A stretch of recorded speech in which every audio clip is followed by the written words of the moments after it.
Every PFA meeting is really good and it benefits everyone in educating them what they've got to support them as players.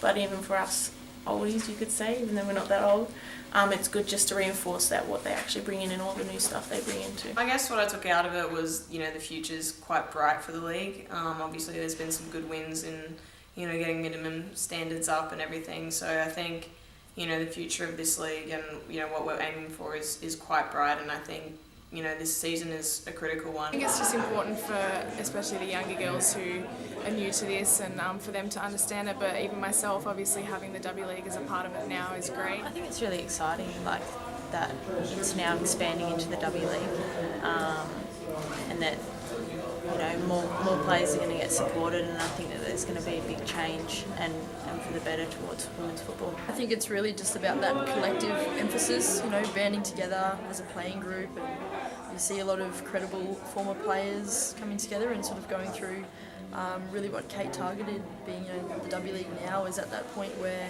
the NSL and transitioning into the A-League was.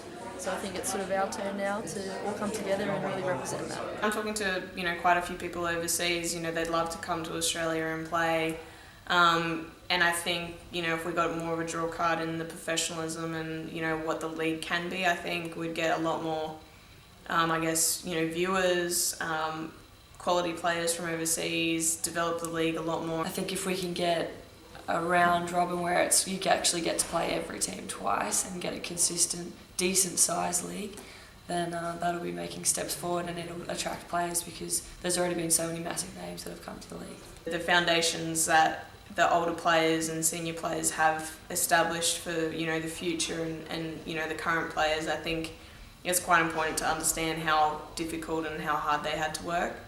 But it also is exciting to see the future and that the league is starting to take off, that the things that they fought for are coming true now.